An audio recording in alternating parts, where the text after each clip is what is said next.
नमस्कार दोस्तों, मैं आप सभी का स्वागत करता हूं अपने YouTube चैनल एग्ज़ाम कॉपी में। दोस्तों, आज हम बात करेंगे मौर्य साम्राज्य के बारे में, क्योंकि मौर्य साम्राज्य प्राचीन इतिहास का एक ऐसा टॉपिक है जहां से प्रश्न बनता ही बनता है।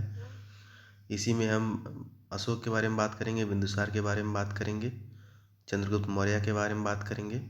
ये तीनों राजा बहुत ही ज़्यादा इम्पोर्टेंट रहे हैं प्राचीन इतिहास में, जिसमें से अशोक सबसे ज़्यादा इम्पोर्टेंट रहा है। लेकिन ये मौर्य साम्राज्य बना कैसे, ये आखिर में क्या वजह था कि इतना बड़ा जो डायनेस्टी था इसके पहले नंद डायनेस्टी, जिसका जो अंतिम राजा जो था प्रभावशाली राजा धनानंद, आखिर में क्या वजह था कि वो हट गया और फिर ये मौर्य साम्राज्य का स्थापना होता है। इन सारी चीज़ों को काफ़ी डिटेल में देखेंगे, हम लोग अच्छे से देखेंगे, समझेंगे। तो दोस्तों, अगर आपने चैनल को सब्सक्राइब नहीं किया है तो प्लीज़ सब्सक्राइब कर लीजिए, बेल आइकन को ऑन कर लीजिए, लाइक कीजिए, कमेंट कीजिए, शेयर कीजिए। तो मौर्य साम्राज्य को हम पहले अच्छे से समझ लें कि कैसे इसका स्थापना होता है। फिर हम जो हमारी जो कल की वीडियो आएगी वो आएगी हमारी पहले चंद्रगुप्त मौर्य पर, फिर उसके बाद हम पढ़ेंगे बिंदुसार, फिर उसके बाद पढ़ेंगे अशोक को। ठीक है, लेकिन आज हम समझेंगे कि ये मौर्य जो डायनेस्टी है ये कैसे बनता है, ये आखिर में क्या क्या वजह था। तो इसके लिए थोड़ा सा हमें इस चीज़ को मैं कहानी के रूप में आप लोगों को बताऊंगा, समझने का प्रयास करिएगा। जैसे मान लीजिए कि ये हमारा भारत है,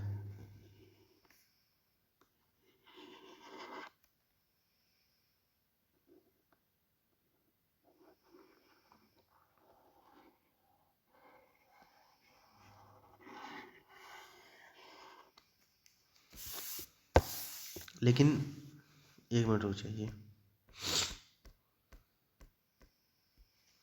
इसको थोड़ा सा और बड़ा और बढ़िया बनाने दीजिए।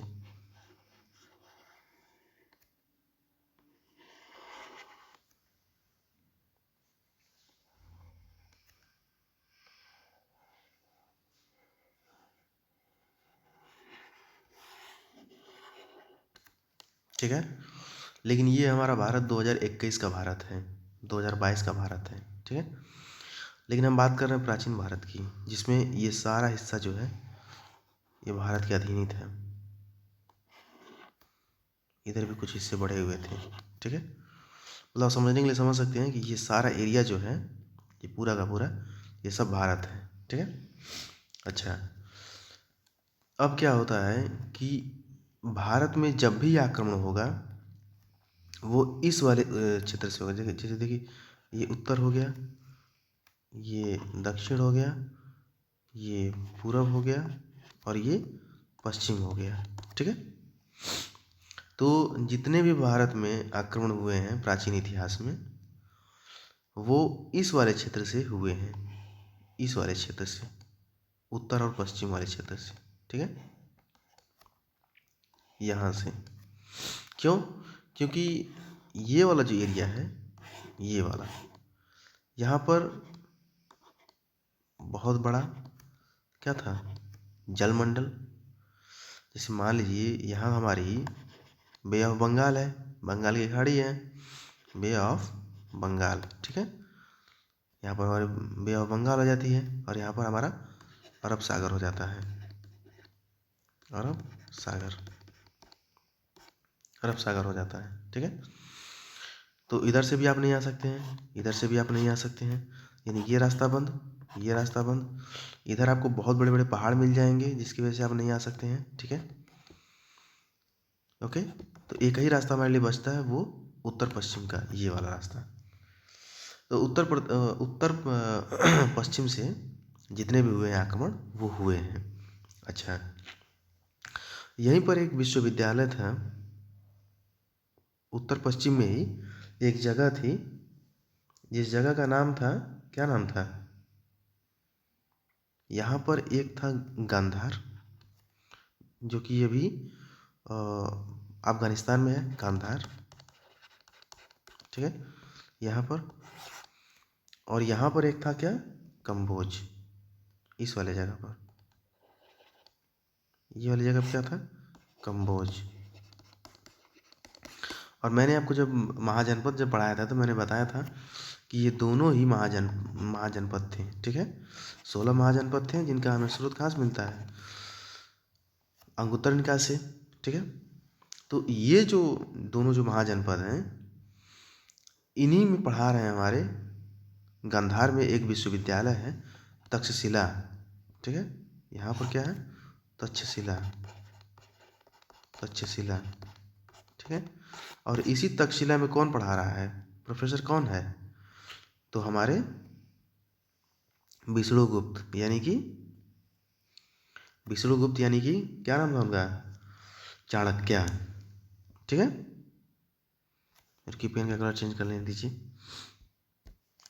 यहीं पर कौन है,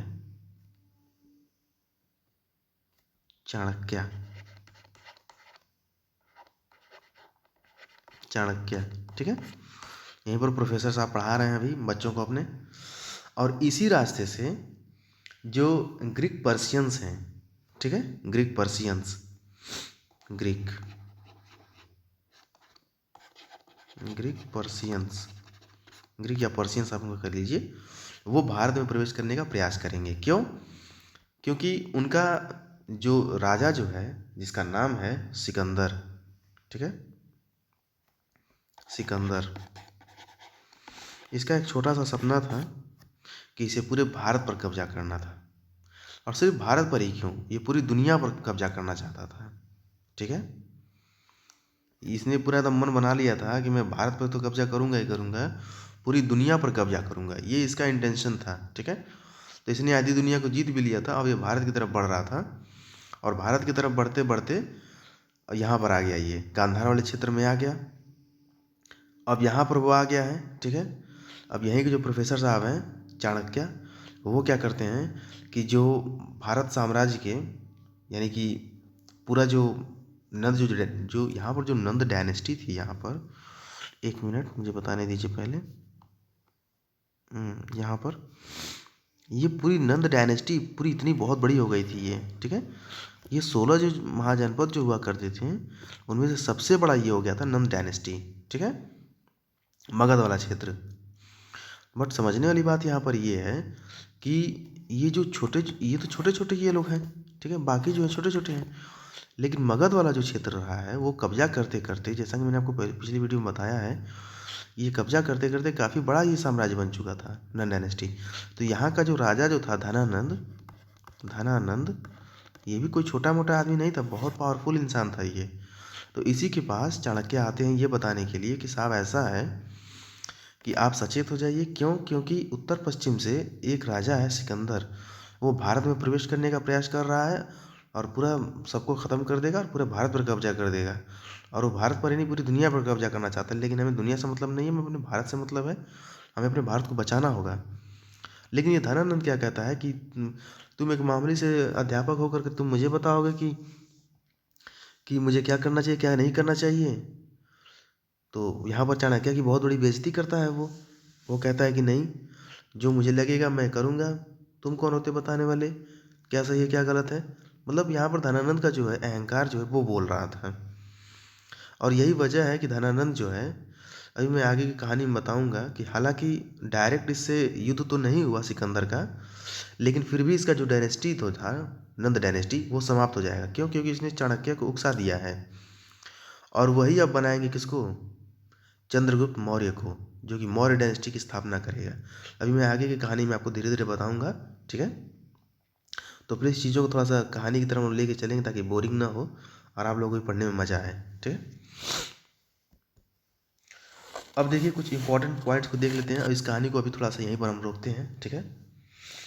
तो पर्शियंस जो थे, पर्शियंस, ठीक है,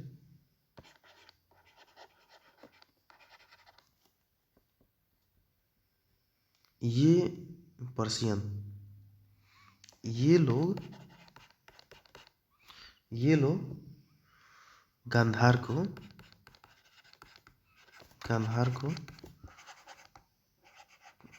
कब्जा में कर लिए, कब्जा में कर लिए ये लोग, पर्शियंस जो थे, ठीक है, ये लोग गांधार को तो कब्जा में कर लिए।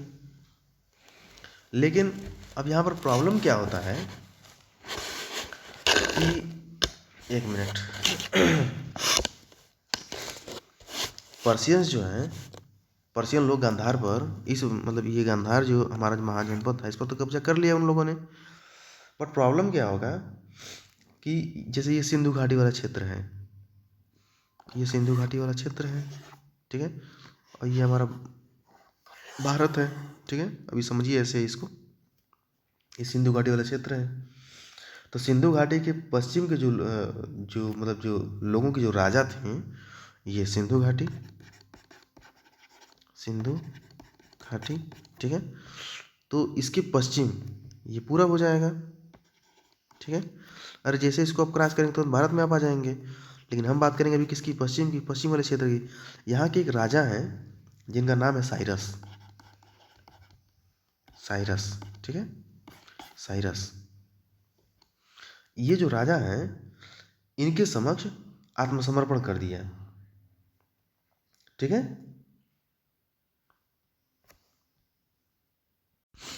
तो ये जो पश्चिम मतलब सिंधु घाटी के जो पश्चिम के जो लोग थे, ये वाले यहाँ पे जैसे मान लीजिए बहुत लोग रहे होंगे, ठीक है, हजारों लोग रहे होंगे यहाँ पे, इतना तो उम्मीद कर ही सकते हैं हम लोग।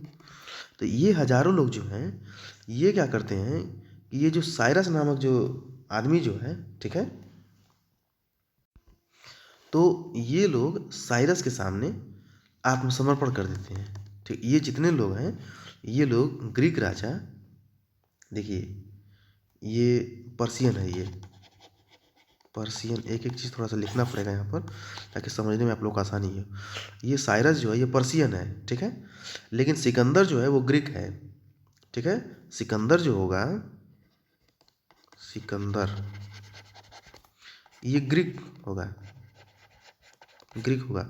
यहाँ पर हम दोनों को साथ साथ लेके चल रहे हैं, ठीक है। लेकिन अभी हम बात कर रहे हैं किसकी, हम पर्शियन की बात कर रहे हैं। तो पर्शियन का जो राजा था साइरस, इसके सामने ये पश्चिम के जो लोग हैं सिंधु घाटी के, ये लोग आत्मसमर्पण कर देते हैं, कहते हैं कि हमारा राजा बहुत कमज़ोर है, हमें आपके शरण में आना है, ठीक है। अच्छा, अब आगे देखिए क्या होता है। अब आगे जैसे मान लीजिए ये साइरस है, इसके सामने तो सिंधु घाटी के साइरस, एक मिनट, साइरस, ठीक है। अब सिंधु घाटी के पश्चिम के लोग तो इसके सामने समर्पण कर ही दिए हैं। तो इसका साइरस का एक पोता है, ठीक ना, जिसका नाम है डेनियस, डेनियस, डेनियस, ठीक है। ये क्या करता है कि अभी इसके मतलब इसके जो दादाजी जो है साइरस, इन्होंने क्या किया था, ये सिंधु घाटी के सिर्फ यहाँ का इसने कब्जा किया था, इसने, साइरस ने। लेकिन जब डेनियस जब आएगा, तो डेनियस क्या करेगा कि ये सिंधु घाटी है, और ये क्या करेगा कि ये वाला एरिया, ये वाला एरिया, और ये वाला एरिया, और ये वाला एरिया, यानी कि उत्तर, दक्षिण, पूरब, पश्चिम, सब कुछ ने कब्जा कर लिया। समझ रहे हैं आप, साइरस जो है इसने तो सिर्फ पश्चिम में ही कब्जा किया था। क्यों, क्योंकि लोगों ने आत्मसमर्पण कर दिया, क्योंकि वहाँ के जो राजा थे वो कमज़ोर थे। तो साइरस जैसे ही आता है, पश्चिम सिंधु घाटी के पश्चिम के जो लोग हैं वो कहते हैं कि साहब ऐसा है कि हम आपके अधीन आना चाहते हैं क्योंकि हमारा राजा कमज़ोर है। तो साइरस तो सिर्फ पश्चिम में कब्जा कर रहा है, लेकिन डेनियस को देखिए कितना खतरनाक है, इसका जो नाती है, ठीक है, पोता था इसका, ठीक है।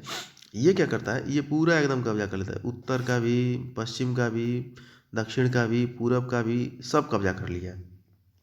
अच्छा, और लगे हाथ इसने क्या कर लिया, अब सिंधु घाटी से लगे हुए, अब जाहिर सी बात है सिंधु घाटी पड़ रहे थे, यहीं आसपास में पंजाब वाला भी रीजन रहा होगा, पंजाब वाला, ठीक है। तो इसने पंजाब को भी हथिया लिया था, डेनियस ने, ठीक है, डेनियस ने पंजाब को भी हथिया लिया। अच्छा, अब क्या होगा कि एक और व्यक्ति था सरसी, ठीक है, सरसी, सरसी, ये क्या करेगा कि इसने भारत के पश्चिम क्षेत्र के लोगों को अपनी सेना में शामिल किया। ये क्या करता है, जैसे मान लीजिए भारत है, ठीक है, ये भारत था। तो ये यहाँ के लोगों को अपनी सेना में, पश्चिमी क्षेत्र के जो लोग थे, इन लोगों को सरसी जो है अपनी सेना में शामिल करना शुरू कर लेता है। ठीक है। अब देखिए, अब सरसी जो है इसने क्या किया, भारत के पश्चिमी क्षेत्र के जो लोग हैं, इन लोगों को धीरे धीरे करके अपनी सेना में शामिल करता जा रहा है, शामिल करता जा रहा है, शामिल करता जा रहा है। अब इसी टाइम पर अब क्या होगा, अब देखिए, अब मज़ा आएगा। अब सरसी ने क्या किया है, भारत के, एक मिनट देखिए, ये भारत हो गया, बार बार मैं ऐसा भारत बना रहा हूँ, लेकिन इस भारत को आपको ध्यान नहीं रखना है, बस इतना ध्यान रखना है कि भारत का क्षेत्र उसमें बहुत बड़ा था। ठीक है, ऐसे मान लीजिए इसको, ऐसे। ठीक है, इधर का भी क्षेत्र आता था। अच्छा, तो ये पश्चिमी जो क्षेत्र है, पश्चिमी क्षेत्र, यहाँ के लोगों को, यहाँ के लोगों को सरसी जो है, सरसी, वो अपनी सेना में शामिल करना शुरू कर देता है। अब देखिए क्या होगा कि इसी के टाइम पर, सरसी के टाइम पर, अब क्या होता है कि डेनियस वर्सेस अलेक्जेंडर हो जाएगा। ठीक है, यानी कि साइरस का पोता था ना, साइरस का पोता कौन था, डेनियस। ठीक है। अब क्या होगा कि अब डेनियस के, अब जब डेनियस है, लेकिन मेन राजा तो डेनियस ही है भाई, कब्जा भले सरसी कर रहा है, इसका आदमी था ये। ठीक है, डेनियस का ही आदमी था ये, लेकिन मेन राजा तो डेनियस ही था। अब डेनियस, अब कोई भी बाहर का जब राजा आएगा तो जाहिर सी बात है कि वो वजीर से क्यों झगड़ा करेगा, वो डायरेक्ट राजा से झगड़ा करेगा, उसी से युद्ध करेगा। तो अब यहाँ पर क्या होगा कि डेनियस वर्सेस अलेक्जेंडर,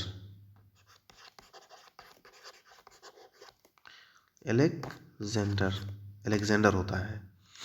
ठीक है, इसमें क्या होता है तो अब ध्यान रखिएगा, ये हमारा पर्शियन है, पर्शियन राजा, और ये हमारा ग्रीक है, ग्रीक। ठीक है, और इसमें क्या होगा, आपको पता होगा कि अलेक्जेंडर को हराना इतना आसान नहीं था, अलेक्जेंडर जीत जाता है, इस युद्ध में जीत गया। ठीक ना, अलेक्जेंडर जीत गया। अब क्या होगा कि अब पूरा जो क्षेत्र है, अब जितना ये लोग जीत करके अपना बनाए थे भाई, डेनियस के जो दादाजी जो थे, साइरस, सॉरी, हाँ, साइरस ही थे, थोड़ा सा नाम जो होता है इन लोगों का कन्फ्यूजिंग वाला नाम है। तो डेनियस के जो दादाजी थे साइरस, उन्होंने सिंधु घाटी के पश्चिम वाला क्षेत्र बस कब्जा किया। डेनियस आता है 15-20 साल बाद, वो क्या करता है कि सिंधु घाटी का पूरा क्षेत्र को कब्जा कर लेता है। साइरस इसका जो मंत्री था, उसने क्या किया कि भारत के जो पश्चिमी क्षेत्र के जो लोग थे, उन लोगों को अपनी सेना में शामिल करना शुरू कर दिया। उसके बाद क्या होता है कि वर्तमान में जो राजा है वो डेनियस है, और डेनियस के समय पर ही अलेक्जेंडर आ जाता है भारत में, और अलेक्जेंडर वर्सेस डेनियस हो जाता है, जिसमें अलेक्जेंडर जीत जाता है। यही हमारी कहानी है। अब राजा कौन है उस क्षेत्र में, अब इस पूरे क्षेत्र में, यहाँ पर देखिए जहाँ मार्केट चल रहा है, अब इस पूरे क्षेत्र में कब्जा किसका आ चुका है, अलेक्जेंडर का,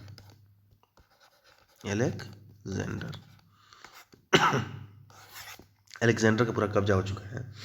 अच्छा, अब क्या होगा कि अब पूरा क्षेत्र तो अलेक्जेंडर के कब्जे में हो चुका है। अब झेलम नदी के जो झेलम नदी का जो क्षेत्र था, यहीं पर झेलम नदी भी बहती थी, जो कि सिंधु में ही जाके लग जाती है। ठीक है, तो ये झेलम नदी है, झेलम नदी। ठीक है, झेलम नदी, तो झेलम नदी में एक राजा है पोरस, जो झेलम का जो पूरा क्षेत्र है, यहाँ पर राजा है एक पोरस। ठीक है, अच्छा, तो आपको पता होगा कि इतना इतना सबको एरिया मिला रहता था। ठीक है, तो डेनियस का हिस्सा तो पूरा अलेक्जेंडर कब्जा ही लिया। अब क्या करता है कि अब जो झेलम, भाई जाहिर सी बात है कि वो भारत में प्रवेश करने का जब प्रयास करेगा अलेक्जेंडर, तो ऐसा नहीं है कि डायरेक्ट एकदम भारत में आ जाएगा, क्योंकि उधर भी तो छोटे मोटे राजा हुआ करते थे ना, उत्तर पश्चिम में चाहे दक्षिण में, चाहे जहाँ पर भी, भारत कोई छोटा मोटा देश तो था नहीं उस टाइम पर। ठीक है। अभी इतना छोटा नहीं है, आप खुद सोचिए तो उस समय कितना बड़ा रहा होगा, जबकि बंटवारा भी नहीं हुआ था, और हम बात करें कम से कम हज़ारों साल पहले की बात कर रहे हैं। तो इसमें क्या होता है कि अब वो इस क्षेत्र को तो कब्जा कर लिया, अब आता है वह झेलम नदी पर। अब झेलम वाले क्षेत्र में उसको कौन मिलता है? पोरस। अब पोरस के सामने ही इसकी एक लड़ाई होता है, जिसको थोड़ा सा ध्यान रखना है, वो पूछा जाता है, इस चीज़ को ध्यान रखिएगा।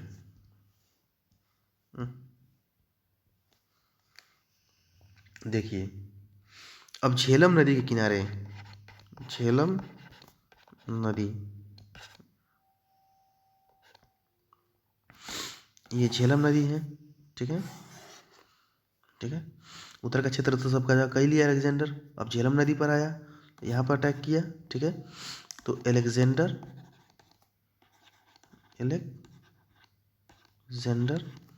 वर्सेस क्या है? पोरस। पोरस युद्ध का नाम याद रखिएगा, पूछा जाता है, कई परीक्षाओं में पूछा जा चुका है, ठीक है।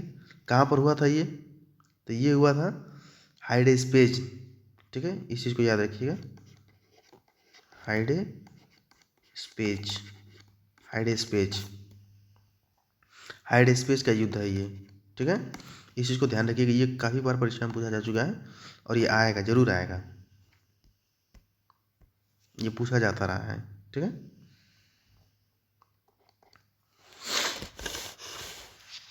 हाइडेस्पेज का युद्ध किसके किसके बीच हुआ था? तो अलेक्जेंडर और पोरस के बीच हुआ था। जीता कौन था? तो देखिए, मैं आपको जानकारी के लिए बता दूं कि अलेक्जेंडर की सेना बहुत बड़ी थी, ठीक है। तो जाहिर सी बात है कि छोटे राजा के सामने तो मुश्किल से मिला रहा कि 10 मिनट भी युद्ध नहीं चला होगा। और ये अलेक्जेंडर जो है, अलेक्जेंडर, ठीक है, अलेक्जेंडर, ये जीत जाता है, ठीक है। लेकिन यहाँ पर एक बात कहा गया है कि पोरस की सेना भले ही छोटी थी, लेकिन ये इतना बहादुरी और इतनी ताकत के साथ लड़ा था कि अलेक्जेंडर इससे काफ़ी ज़्यादा प्रभावित हुआ, और उसके प्रभावित होने के कारण अलेक्जेंडर जीतते हुए भी, मतलब उस क्षेत्र को जीतने के बाद भी उसने कहा कि ऐसा है कि मैं तुमसे काफ़ी ज़्यादा प्रभावित हूँ, तो ऐसा करते हैं कि मैं यहाँ पर, मतलब राजा तो मैं ही रहूँगा, लेकिन शासन तुम करो, मेरे नाम पे करो, ठीक है। और उसने पोरस को उस क्षेत्र को दे दिया था, ठीक है। अच्छा, अब आगे बढ़ते हैं। अब आगे आता है हमको, जैसे झेलम नदी आप क्रॉस करेंगे, यहाँ पे आपको मिल जाएगा क्या? तक्षशिला, ये आ गया हमारा तक्षशिला। यहाँ पर कौन है प्रोफेसर? यहाँ पर है हमारे चाणक्य, चाणक्य, ठीक है, चाणक्य है। तो तक्षशिला का जो राजा, अब देखिए कैसे कैसे धीरे धीरे अलेक्जेंडर अंदर बढ़ रहा है, ठीक है। पहले सिंधु नदी का जो क्षेत्र था उसको कब्जा किया, फिर झेलम नदी का जो था उसको कब्जा करता है। अब देखिए, अब तक्षशिला पर आ गया भाई, धीरे धीरे करके तो आगे बढ़ेगा। तक्षशिला में आता है, यहाँ का एक राजा था, नाम उसका इम्पोर्टेंट नहीं है क्योंकि खच्चर राजा रहा होगा, क्योंकि वो डायरेक्ट क्या किया, आत्मसमर्पण, सरेंडर कर दिया, आत्मसमर्पण, आत्मसमर्पण कर देता है, ठीक है। किसके सामने? अलेक्जेंडर के सामने आत्मसमर्पण कर दिया और तुरंत हार मान गया। और यही चीज़ देख करके चाणक्य कहाँ जाते हैं? धनानंद के पास। अब ये हम का उस जो पहला पेज पर जो मैं पढ़ाया था, उस कहानी को और इस कहानी को हम यहाँ पे मर्ज कर देते हैं, ठीक है। अब उम्मीद करता हूँ कि आप लोगों को बहुत अच्छे से समझ में आ रहा होगा, ठीक है। तो ये जो राजा हैं, ये तो आत्मसमर्पण कर दिया, आत्मसमर्पण कर दिया उसने अलेक्जेंडर के सामने, उसका कहानी ख़त्म। इस चीज़ को देख करके अब चाणक्य धनानंद के पास जाएंगे, धनानंद का बेइज्जती करेगा, उनको भगाएगा और उनकी आलोचना करेगा, और वहीं से क्या शुरू होगा? चाणक्य जो है चंद्रगुप्त को तैयार करेंगे, ठीक है। तो अब देखिए, अब कुछ पॉइंट बस इसके बच गए हैं, उसको देख लेते हैं जल्दी जल्दी। तो तक्षशिला में जब जाहिर सी बात है कि आत्मसमर्पण कर दिया, तो वहाँ के जो गुरु थे वो जाते हैं धनानंद के पास, और यहाँ पर एक नदी थी, ये क्वेश्चन कई बार पूछा जा चुका है, व्यास नदी, ठीक है, व्यास नदी। अब क्या होता है कि व्यास नदी के पास, जैसे मान लीजिए यहाँ तक्षशिला था, यहाँ व्यास नदी हो गई, तो व्यास नदी के पास आते आते ये व्यास नदी के किनारे, ये यहाँ पर पूरे एरिया में इसकी सेना, अलेक्जेंडर की सेना इतनी थक चुकी थी भाई, देख ली आप खुद सोचिए कि पहले पहले सिंधु घाटी के क्षेत्र में पूरा कब्जा करता है, ठीक है, वहाँ पे मतलब लड़ाई झगड़ा किया होगा, फिर तक्षशिला में गया, भले वहाँ पे सरेंडर कर दिया लेकिन थोड़ा बहुत तो स्कर्मिश हुआ ही होगा, ठीक है। फिर अब झेलम वाले क्षेत्र पर आई, फिर वहाँ पे भी लड़ाई झगड़ा पूरा भयंकर हुआ पोरस के साथ। तो यहाँ तक कहानी आते आते जो अलेक्जेंडर की जो सेना है वो काफ़ी थक चुकी है, और अब उसका मोराल जो है, उसका मनोबल जो है वो डाउन हो चुका है, और वो कहते हैं कि ऐसा है सर अलेक्जेंडर साहब, अब हम इसके आगे अब नहीं बढ़ पाएंगे, हमारे बस की बात नहीं है, हम इसके आगे नहीं जा पाएंगे अब। तो इस चीज़ को ध्यान रखिएगा कि अलेक्जेंडर जो है वो इसी नदी से, मतलब यहीं पर अपना झंडा लगा करके, ठीक है, वो लौट जाता है। कहाँ? ग्रीक, क्योंकि ग्रीक का राजा था वो, वहाँ वो लौट जाता है। लेकिन यहाँ पर, यहाँ तक व्यास नदी तक आया था, तो एक प्रश्न बनता है कि अलेक्जेंडर का जो अंतिम जो मतलब जो कब्जा किया हुआ जो क्षेत्र था वो कहाँ था? तो वो व्यास नदी वाला क्षेत्र था, व्यास नदी वाला क्षेत्र था, ठीक है, और यहीं से वो चला जाता है।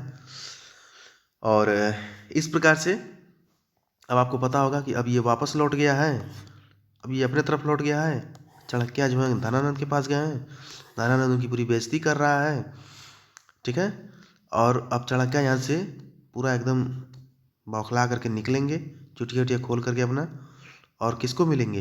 एक छोटे से बच्चे को जिसकी उम्र सिर्फ 14 वर्ष है, उसका क्या नाम है? उसका नाम है चंद्रगुप्त, ठीक है, अभी तो वो बच्चा है, वो आगे इसका नामकरण पूरा बढ़िया से करेंगे हम लोग। तो कल की जो हमारी क्लास चलेगी उसमें हम पढ़ेंगे क्या? उसमें हम पढ़ेंगे चंद्रगुप्त, ठीक है, उसके बाद हम पढ़ेंगे बिंदुसार, एंड देन अशोक, ठीक है, इन तीनों को कल हम कंप्लीट कर देंगे। तो कल की वीडियो काफ़ी ज़्यादा इंपॉर्टेंट होने वाली है। अगर आपने चैनल को सब्सक्राइब नहीं किया तो प्लीज़ सब्सक्राइब कर लीजिए, बेल आइकन को ऑन कर लीजिए, लाइक कीजिए, कमेंट कीजिए, शेयर कीजिए, ठीक है। मिलता हूँ फिर मैं इसके अगले भाग में, तब तक के लिए नमस्कार।